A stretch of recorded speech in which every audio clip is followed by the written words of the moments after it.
저희가 새벽 예배 또 수요 예배는 생명의 삶 본문으로 말씀을 나눕니다. 그래서 새벽 예배에 나오신 분들 또 수요 예배 함께 예배 드리시는 분들은 예레미야 본문 또 예레미야를 통해서 주시는 하나님의 마음을 함께 나눌 수 있는 기회가 있습니다. 그런데 주일 예배만 나오시는 분들은 이 예레미야의 마음을 함께 나눌 수 없기 때문에 오늘 특별히 예레미야를 통해서 주시는 그 감동과 또 메시지를 함께 나누고 싶습니다. 잠깐 배경 설명이 필요할 것 같습니다. 예레미야는 남유다 왕국, 우리가 말하는 다윗 왕국이 망할 때까지, 망하기 직전에 40년 동안 유다에서 활약했던 선지자입니다. 그래서 계속해서 망해가는 유다를 향해서 하나님의 심판의 메시지, 동시에 하나님의 구원의 메시지를 선포했던 그런 예언자입니다. 유다 왕국이 말하자면 자기 나라가 망해가는 모든 과정을 다 지켜보고 결국은 바벨론 군대 앞에 예루살렘도 함락당하고 그렇게 귀중하게 여겼던 예루살렘에 있는 하나님의 성전도 다 부서지는 그런 비극적인 상황들을 다 경험했던 예언자가 예레미야입니다. 특별한 시대에 살았던 사람입니다. 그때 바벨론에게 유다 왕국이 멸망하고 1948년에 이스라엘이 새롭게 나라를 세워지기 전까지 계속해서 그냥 유다 공동체, 식민지로 남아 있었던 거예요. 그러니까 예레미야가 활동하던 그 시대가 마지막 이스라엘 왕국이 세워졌던 그런 시대이기도 합니다. 근데 사실 오늘 설교 말씀은 주일 예배이기도 하지만 설교라기보다는 절반은 제 부끄러운 고백이 될지도 모르겠습니다. 이 저의 고백을 통해서 또 하나님께서 우리 공동체 각 개인에게 주시는 하나님의 메시지를 나누고 싶습니다. 저희가 새벽 예배 때 생명의 삶 날짜 정해진 대로 본문을 나눕니다. 예를 들어 화요일 날 설교하려면 월요일 날 화요일 걸 준비를 해야 되기 때문에 하루 앞서서 말씀을 준비하게 돼요. 또 수요일 날 새벽 예배를 준비하려면 화요일 날 준비하는데 화요일 날 수요일 본문을 준비해야 돼요. 늘 하루 앞서서 말씀을 준비하게 되는데 가끔 실수하는 때가 있습니다. 어떤 때냐 하면 월요일 날 큐티하고 그냥 정신이 나갔는지 멍해가지고 큐티하고 나서 새벽 예배 본문을 월요일 본문으로 그냥 준비합니다. 또 화요일 날 수요일 본문을 준비해야 되는데 화요일 날 화요일 거 큐티하고 나서 수요일 날 본문 준비를 안 하고 화요일 큐티한 내용에 거의 다 준비하고 나서 설교 준비한 거로 착각할 때가 종종 있습니다. 근데 대부분의 경우에는 미리 아차 내가 왜 이랬지 하고 깨달게 돼서 서둘러서 화요일 본문으로 가서 또 수요일 본문으로 가서 다시 준비하게 되는 게 대부분의 경우예요. 근데 제가 새벽 예배하면서 2번 실수하게 됐어요. 한 번은 화요일 설교인데 월요일 날 월요일 큐티를 하고 화요일 본문을 준비 안 하고 열심히 월요일 날 본문을 설교 준비한 거예요. 근데 그날은 뭐가 씌었는지 그걸 알아차리지 못했어요. 아침에 일어나가지고 여기 딱 서서 펴니까 내가 어제 본문을 준비했구나 라고 깨달은 거예요. 성도님들에게 죄송합니다 라고 말씀드리고 이제 어제 본문으로 말씀을 나눴던 적이 있습니다. 그리고 또 한 번 실수가 있었는데 그 실수가 이번 주 수요일이었습니다. 화요일 말씀을 큐티를 하고 수요일 걸 준비해야 되는데 화요일 걸 큐티를 하고 화요일 거를 준비를 한 거예요. 그래서 잘 준비했다라고 생각하고 그래도 준비하려면 최소한 몇 시간은 걸리잖아요. 준비하고 나서 이렇게 있는데 갑자기 등골이 오싹한 거예요. 봤더니 아니나 다를까 오싹한 게 맞은 거예요. 왜 불행한 그거는 틀린 적이 없는지 모르겠어요. 그래서 서둘러 수요일 걸 준비해야 되겠다라고 준비하는데 준비하다가 잠이 든 거예요. 그래서 잠이 들어가지고 아침까지 계속 잤어요. 그러니까 아침에 일어나가지고 할 수 없다. 수요일 본문이지만 화요일 본문으로 해야 되겠다라고 말씀을 드리고 성도님들하고 화요일 말씀을 나눴어요. 오늘 읽은 본문이 그때 화요일 날 함께 나눴던 본문입니다. 근데 말씀을 다 마치고 또 예배를 다 마치고 이제 내려와서 각자 개인 기도를 시작하지 않겠습니까? 개인 기도를 시작하는데 자꾸 제 마음이 찔리는 거예요. 왜 화요일 거로 계속 설교했냐? 처음에는 그냥 양심의 찔림이라고 생각했어요. 근데 그날 말씀드렸던 본문의 주 내용이 이것이었습니다. 16절 말씀 함께 읽겠습니다. 16절 시작. 너희 하나님 여호와께서 흑암을 가져오시기 전에 너희 발이 어두운 산 위에 걸려 넘어지기 전에 그분께 영광을 돌리라.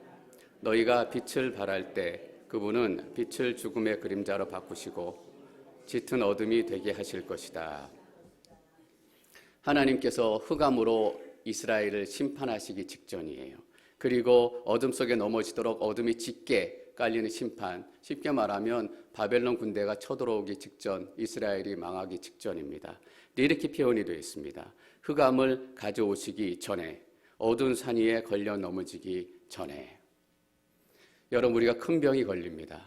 근데 큰 병은 반드시 전조 증상이 있어요. 증상이 나타나고 미리 징조가 있어요. 밥맛이 떨어지거나 잠을 못 자거나 살이 빠지거나 분명히 뭔가 전조 증상이 있어요. 그리고 나서 그 전조 증상들이 진행이 된 다음에 큰 병으로 진행이 되는 거예요. 흑암이 오기 전에, 구름이 짙게 깔리기 전에 전조 증상이 분명히 있었어요. 구름이 하나둘씩 떠오른 거예요. 바람이 살랑살랑 불어오다가 바람의 소리가 거세지고 바람의 빠르기가 거세지고 바람이 집들을 흔들기 시작했어요. 구름이 모여서 자그마한 먹구름을 이루고 큰 먹구름을 이루고 결국은 흑암으로 모든 것을 다 덮게 되는 거예요. 처음에 한두 조각씩 구름이 떠올라요. 전조 증상이 있었다고요. 그날 새벽 예배 때 제가 나눠서 준 메시지가 이거였어요. 여러분 삶 가운데 영적인 전조 증상은 무엇입니까? 영적인 징조는 무엇입니까? 하나님께서 여러분 삶 가운데 흑암으로 덮어버리시기 전에 혹시나 여러분 삶 가운데 나타나고 있는 영적인 징조가 있다면 미리 우리가 구름 한 조각일 때, 구름 두 조각일 때 우리가 바람도 맞고 준비도 해야 되지 않겠습니까? 라는 말씀을 나눴어요. 내려와서 기도하는데 그 날짜 잘못한 게 계속 마음에 찔리면서 그 전조 증상, 징조라는 단어가 제 가슴을 계속 두드리는 거예요. 그래서 왜 그럴까 기도하는데 하나님이 주신 마음이 이거예요. 너가 날짜를 바꿔서 잘못 설교했지. 이게 너한테 무슨 전조 증상일까? 무슨 징조일까? 이런 마음 주시는 거예요. 여러분 준비하다 보면 다른 날짜를 준비해서 또 다르게 설교할 때가 있기도 있어요.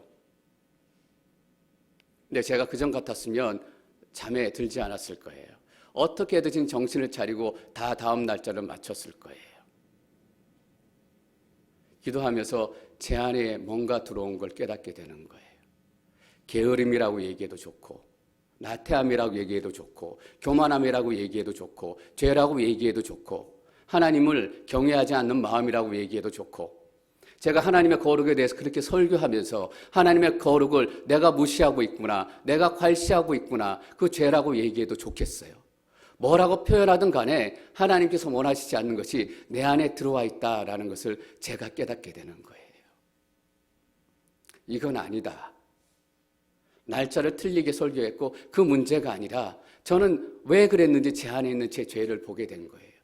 그래서 너무나 화들짝 놀란 거예요. 흑암이 오기 전에 이게 무슨 징조일까? 내 삶 가운데 어떤 흑암이 오게 될까? 내가 어떤 산 위에서 어둠에 갇혀서 넘어지게 될까? 바로 그 전인데 이 징조가 어떤 징조일까? 두려운 마음이 들기 시작하는 거예요. 제가 하나님 앞에 하나님 죄송합니다. 용서해 주십시오. 제 안에 이게 들어와 있어요. 라고 나름 회개하고 계속해서 그 마음이 남아있어요.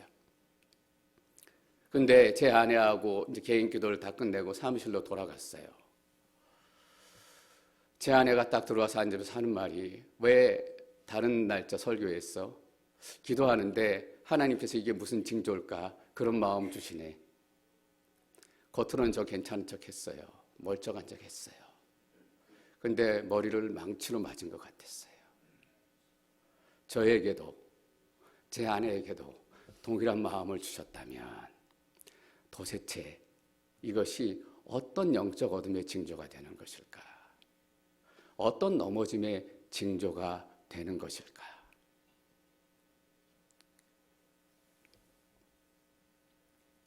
회개해야 될 거예요, 제가. 제 안에 들어와 있는 것들을 도려내기 위해서 어떤 일을 행해야 될지 모르겠어요.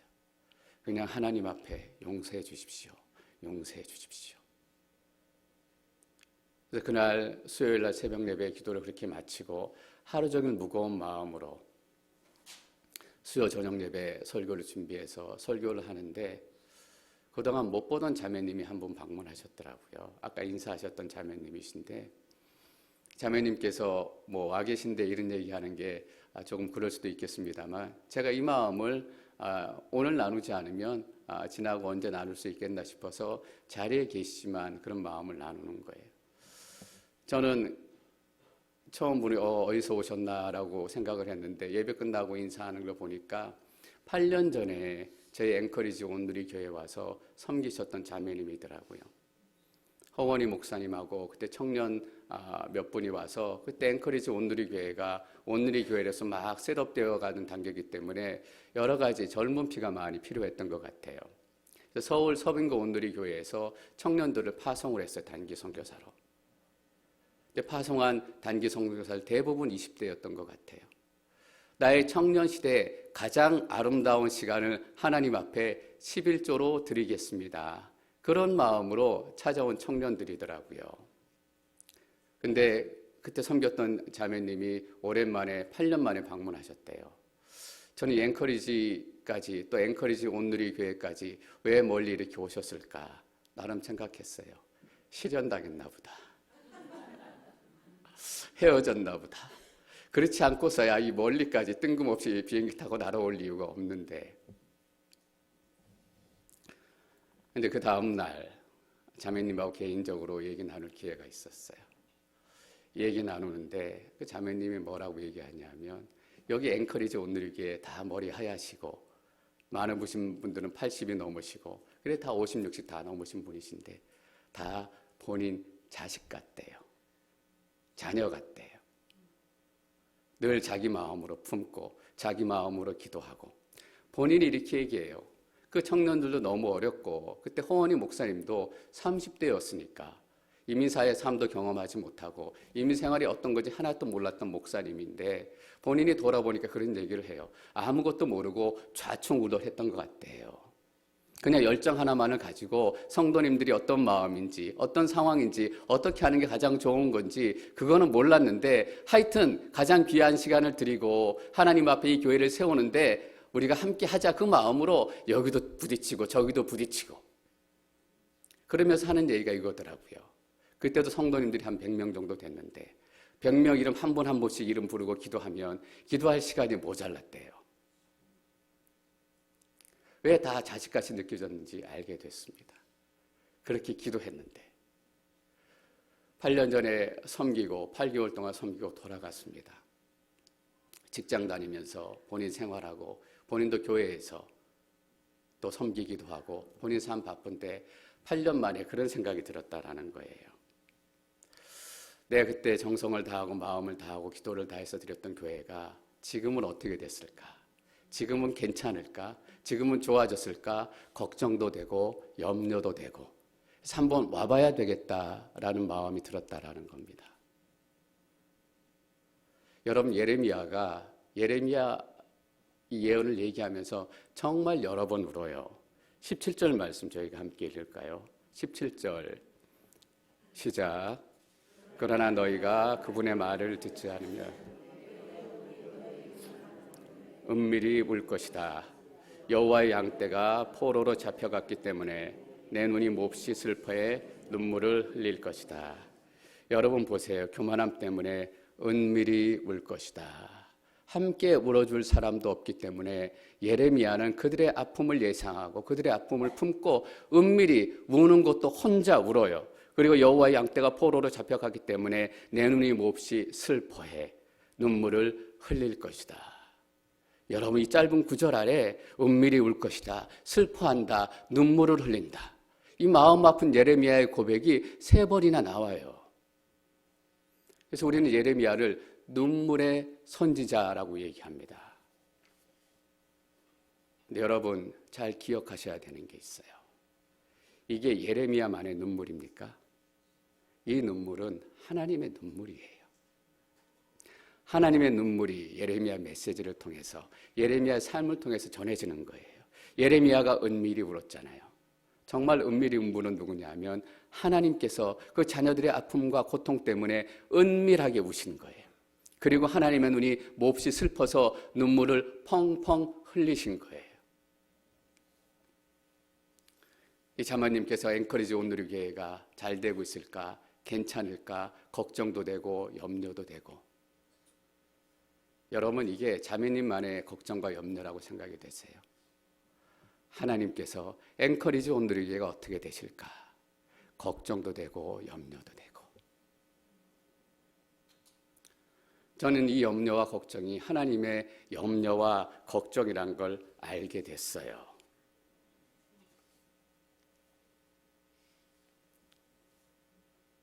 무슨 징조일까? 여러분 무슨 전조일까? 우리 앵커리지 온누리교회, 우리 자매님 본인 스스로를 어떻게 생각하는지 모르겠어요. 어떤 징조이길래 하나님께서 한 예레미야를 앵커리지 온누리교회에 지금 보내셔서 하나님의 염려와 하나님의 걱정과 하나님의 근심을 듣게 하는가?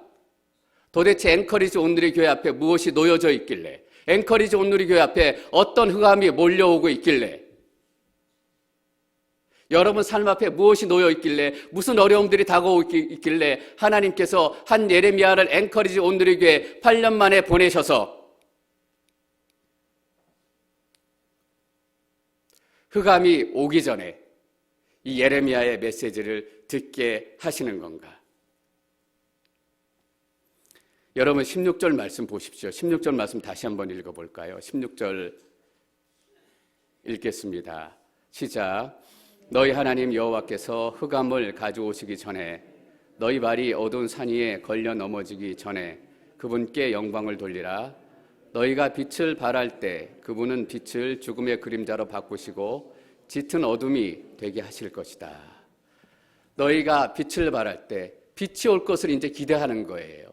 해가 진 지 6시간이 지났기 때문에 6시간이 지나면 해가 떠요. 내 인생에 어려움이 찾아왔지만 이전의 경험을 보니까 어려움이 지나면, 시간이 지나면 그 어려움들이 사라지더라고요. 교회에 어려움이 생기고 분란이 생겼는데 사람들이 그냥 있고 좀 기도하고 시간이 지나면 어려움들이 사라지더라고요. 이제 해가 오겠지, 햇빛이 오겠지, 내 인생에 해가 뜰 거야 라고 막연히 기대하고 있는데 뭐래요 여러분? 너희가 빛을 발할 때 그분은 빛을 죽음의 그림자로 바꾸신대요. 네 생각대로 안 된다라는 겁니다. 네 경험대로 안 된다라는 거예요. 착각하지 마세요 여러분. 이전에 괜찮았으니까 또 괜찮을 거야. 내가 이전에 한 달 동안 엄청 기침을 했는데 그냥 버티니까 그냥 낫더라고.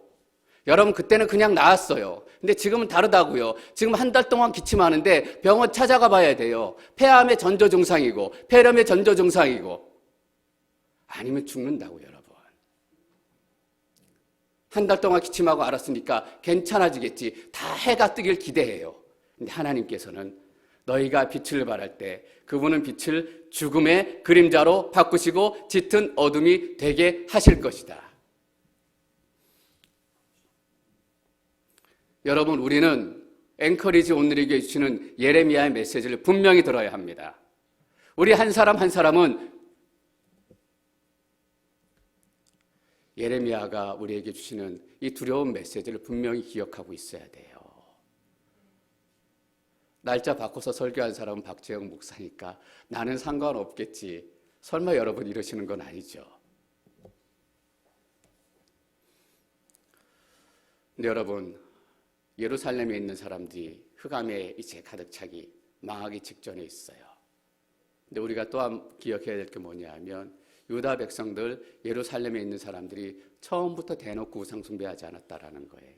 처음부터 창피한지도 모르고 남의 여자 탐하지 않았어요. 처음부터 부끄러운 줄 모르고 남의 것 막 뺏어다가 고아 과부를 막 어박하고 내놔라 내놔라 그렇게 살지 않았어요.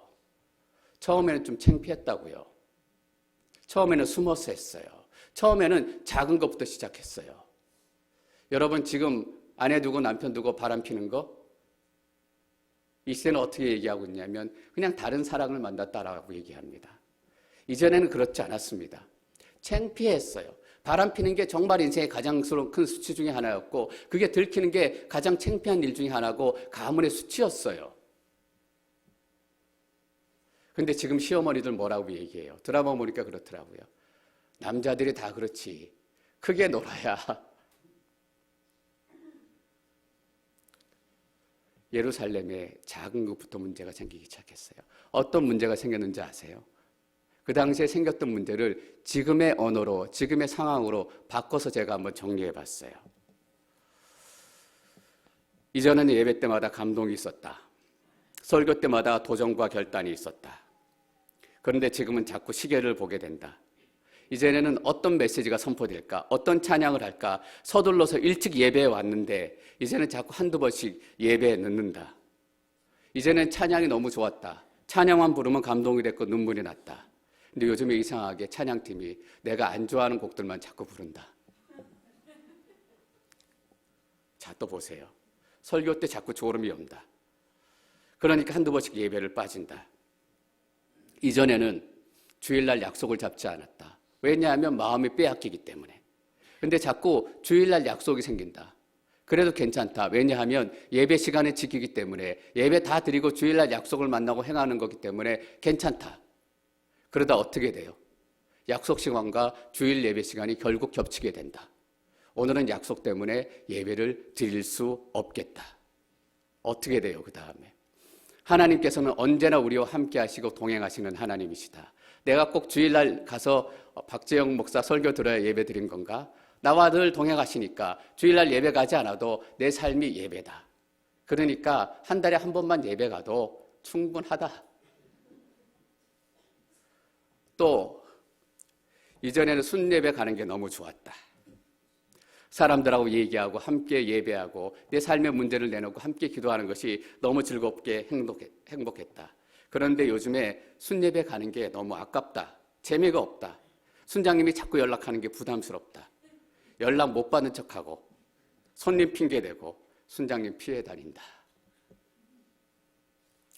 네 번째, 고쳐진 줄 알았는데 고질병이 다시 도졌다. 역시 불치병인가? 다시 섭섭병이 시작됐다. 내가 안 갈 거지만 그래도 한 번은 물어봐야지. 내가 안 할 거지만 한 번 물어보고 마냐. 목사님이 아무래도 김 집사하고 더 친한 것 같다.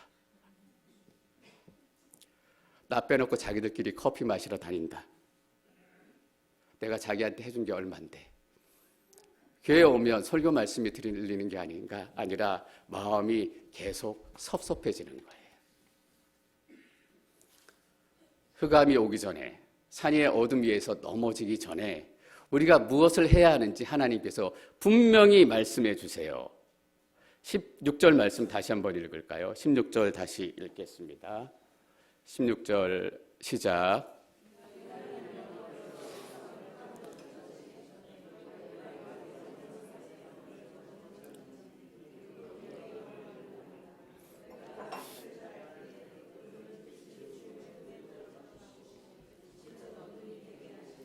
예, 뭐라고 하세요? 산 위에 걸려 넘어기 전에, 흑암을 가져오시기 전에 뭘 해야 돼요?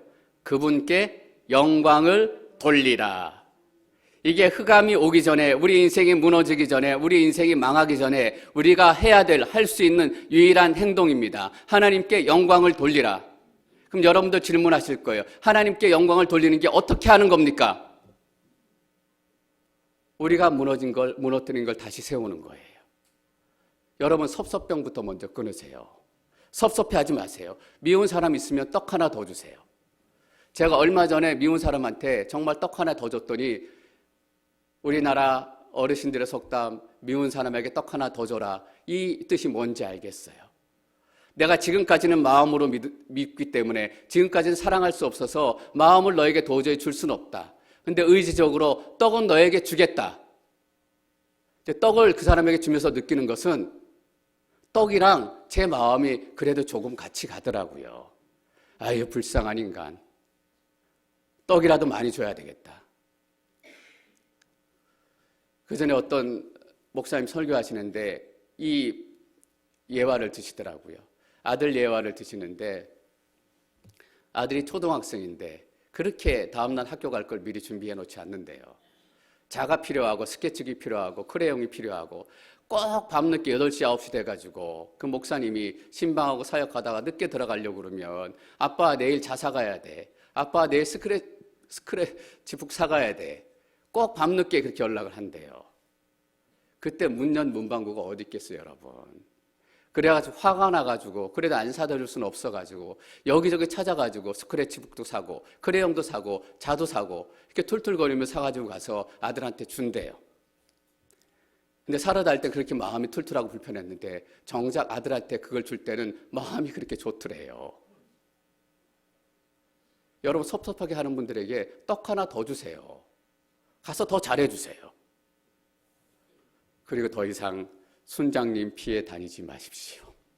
전화 오면 전화 받으시고 순례배 나오라 그러면 순례배 나가시고 같이 설거지 하자 그러시면 설거지 하시고 순장님 말 들어서 손해볼 거 하나도 없습니다. 예배 일찍 오십시오. 자신의 예배를 위해서 찬양팀을 위해서 기도하십시오. 그리고 찬양팀에 가서 잘한다 잘한다 칭찬해 주십시오. 그럼 찬양팀이 진짜 잘하는 줄 알고 진짜 잘해져요. 설교 시간에 자꾸 졸음이 오세요? 찰스 스펄전은 이 시대의 최고의 설교자였습니다. 매 주일마다 10,000명이 넘는 성도들이 모여서 찰스 스펄전의 목사님의 이 설교 때문에 성령의 기름 부으심을 경험하고 구원을 경험하고 하나님의 역사를 경험했어요. 매주일. 사람들이 궁금했어요. 어떻게 그 많은 사람들이 주일마다 목사님 설교에 감동을 받고 기름 부으심을 경험하고 어떻게 목사님은 그렇게 설교하실 수 있습니까?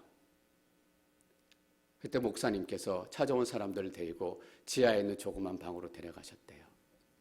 조그만 방을 여니까 수백 명이 무릎 꿇고 목사님을 위해서 기도하고 교회를 위해서 기도하고 10,000명이 넘는 교회니까 수백 명이 기도해야 되나요?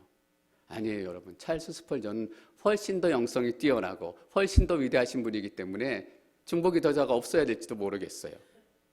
저희는 100명밖에 안 되니까 중보기도자가 필요 없을까요? 아니에요. 저는 찰스 스펄전 목사님보다 훨씬 더 못하고 훨씬 더 별 볼 일 없고 훨씬 더 찌질하기 때문에 찰스 스펄전 목사님 500명의 중보자가 필요했다면 저는 5,000명의 중보자가 필요해요. 목사를 위해서 기도해 주시고 설교자를 위해서 기도해 주십시오. 이전에 우리 어르신들은 목사님 잘 섬겨야 된다. 맛있는 쌀도 제일 먼저 나오면 갖다 주시고 양복도 새 거 나오면 입혀주시고 그게 목사님 잘 섬기는 게 아니라 목사님을 위해서 기도해 주는 게. 얼마 전에 임직식이 있었습니다. 꼭 이번에 임직하신 분들만 대상으로 얘기하는 거 아니에요. 저 앵커리지 온누리 교회에 있는 모든 임직자들에 향해서 드리는 말씀이에요. 사도행전에 보면 12집사를 세우잖아요.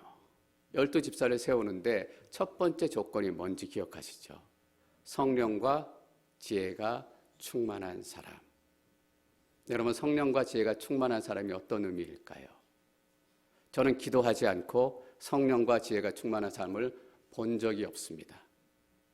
성령과 지혜를 충만한 사람을 세웠다라는 것은 기본적으로 12명의 집사들은 기도하는 사람들이었다라는 거예요. 기도하지 않고는 성령과 지혜가 충만해질 수 없었기 때문이에요. 저희 앵커리지 주문이 되고 알래스카 주민이 되면 10월에 디비던 거저 받아요. 그냥 여기 살기만 하면. 교회에 다닌다고 그러나 저절로 성령 충만해지지 않습니다. 기도하지 않으면, 하나님 앞에 무릎 꿇지 않으면, 하나님 앞에 겸손히 나아가지 않으면. 그래서 저희가 임직 훈련 중에 새벽 예배 최소한 2번은 참석하셨으면 좋겠습니다. 이 훈련이 시작되었으면 하는 거예요. 그래서 임직 훈련이 끝나면 새벽 예배가 끝나는 것이 아니라 임직 훈련과 끝나는 동시에 새벽 예배 나오는 것이 삶의 습관, 영적인 습관이 되어야 한다라는 의미예요. 꼭 새벽에만 기도해야 되나요, 목사님? 제가 목사이긴 하지만 새벽에 따로 미리 시간 떼어내서 기도하지 않으면 기도하는 게 정말 어렵더라고요. 틈틈이 기도하지만 집중적으로 기도하는 것은 새벽에 따로 시간을 떼어놓고 기도하지 않으면 불가능하더라고요. 나는 그렇지 않아도 기도하는 시간이 따로 있습니다. 기도하는 장소가 따로 있습니다. 이런 분들 좋아요. 그러나 그렇지 않다면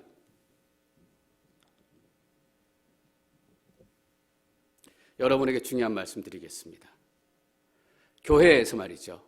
기도하지 않는 영적인 리더를 세우는 것보다 더 암울한 영적인 징조는 없습니다. 기도하지 않는 영적인 리더가 계속적으로 세워가는 것보다 그 교회에 더 큰 흑암은 없어요. 기도하지 않는 목사? 기도하지 않는 임직자? 여러분, 그래서 우리는 서로 감시해야 돼요. 저 집사님이 기도하나 안 하나, 예배 넣나 안 넣나. 나쁜 의미가 아니에요, 감시한다는 게. 영적으로 서로 감시해서 저분이 예배 잘 나왔는데 예배 왜 늦기 시작하지? 무슨 문제가 있을까? 당신 가서 예배 늦지 마, 이렇게 얘기하는 것이 아니라 하나님, 저 집사의 삶 가운데 먼저 뭔가 들어왔어요. 하나님께서 기뻐하지 않는 박재영 목사 안에 들어왔던 똑같은 것이 저 집사 안에 들어온 것 같아요. 하나님, 저 문제가 빨리 해결되게 해주세요. 왜 저 권사님이 기도의 자리에 늘 있었는데 어느 순간부터 기도의 자리에 보이지 않지? 권사님 왜 안 기도 안 해? 이렇게 가서 따지고 욕하라는 거 아니에요. 하나님, 저 권사님의 삶 가운데 뭔가 들어와 있는 게 제게 보여요. 뭔가 좋지 않은 것이 저 권사님의, 저 집사님의, 장로님의 삶을 붙들고 있는 게 보여요. 하나님, 깨닫게 해주시고 보게 해주시고 어떤 어둠의 영적인 징조인지.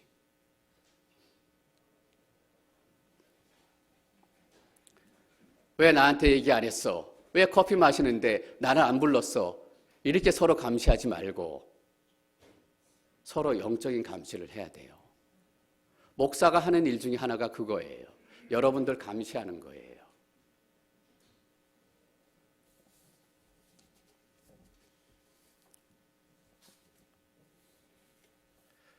그렇지 않으면 어떤 일이 일어나는 줄 아세요?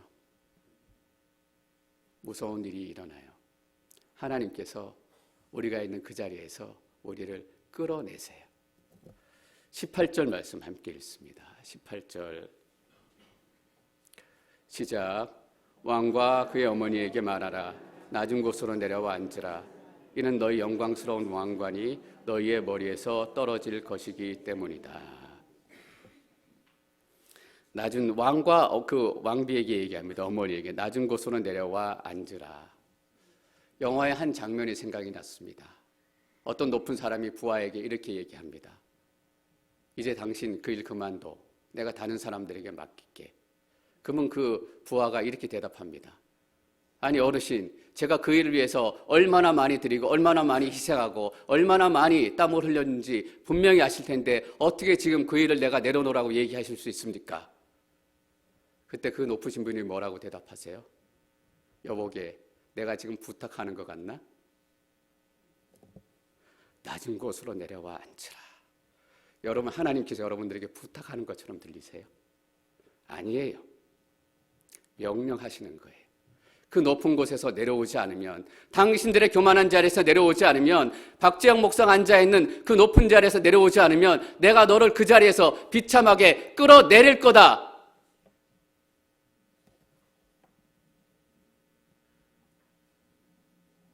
그 뒤에 이렇게 얘기합니다. 이는 너희의 영광스러운 왕관이 너희의 머리에서 떨어질 것이기 때문이다. 오늘 뒤에 말씀은 다 나누지는 못할 것 같습니다. 근데 하나님이 제 개인적인 삶을 통해서 또 이 말씀을 통해서 우리 공동체에 주시는 마음은 충분히 나눴다라고 믿습니다. 15절 말씀 그것도 함께 읽겠습니다. 15절 시작. 듣고 귀 기울이라. 교만하지 말라. 여호와께서 말씀하셨다. 들어라. 귀 기울여라. 두 번이나 똑같은 뜻을 반복해서 얘기하세요. 어떤 의미입니까? 제발 들어라. 이 말씀 듣지 않으면 너 망하고 네 자식도 망하고 네 집도 망하고 네 비즈니스도 망하고 다 망하게 될 거다. 그러니까 제발 이 말 들어라. 교만하지 말라. 듣지 않는 이유는 하나입니다. 교만하기 때문이에요. 여러분, 교만하다라는 말의 뜻이 원래 어떤 뜻이냐면 사무엘서에 보면 사울이 처음으로 왕에 등극하는 설명이 나와요. 사울이 용모가 준수한 사람이었잖아요. 얼굴도 잘생겼고 키도 큰 사람이었어요. 그때 사울의 키를 설명하는데 이렇게 설명합니다. 사울이 그 키가 다른 사람들보다 어깨가 하나가 더 컸다라고 설명합니다. 근데 컸다, 높았다, 그게 교만하다라는 거예요. 내가 크니까, 내가 높은 자리에 있으니까, 내가 교만하니까. 여러분, 우리가 앉아있는 교만의 자리는 무엇입니까? 우리가 앉아있는 높은 자리는 무엇이에요? 우리가 붙들고 있는 머리에 쓴 왕관은 무엇입니까? 여러분, 하나님께서 부탁하시는 거 아니에요. 하나님께서 명령하시고 경고하시는 거예요. 교만한 자리에서 내려오지 않으면 그게 돈이든 권력이든 욕심이든 파워든 그 어떤 것이든 내가 너희를 끌어내릴 것이다. 여러분 왠지 아세요? 지난주에 저희가 함께 나눴죠. 예수님께서는 이미 높은 산 위에서 내려오셨어요. 그 높은 것에 우리가 끌어내려지지 않으면 우리는 예수님 만나지 못해요. 우리는 높이 올라가면 더 잘 들을 거라고 생각해요. 높이 올라가면 더 잘 보일 거라고 생각해요. 높이 짓고 크게 짓고. 그러나 아닙니다. 하나님께서 우리를 낮은 곳으로 끌어내리십니다. 왜냐하면 거기가 예수님이 계신 자리이기 때문입니다. 거기가 여러분들의 진정한 회복이 시작되는 자리입니다. 여러분, 제게 주신 하나님의 징조는 무엇이었을까? 여러분에게 주신 하나님의 전조는 무엇이었을까? 앵커리지 온누리 공동체에 주시는 하나님의 메시지는 무엇인가? 앵커리지 온누리 교회가 다시 한번 기도로 불붙는 그런 교회가 되기를 소망합니다.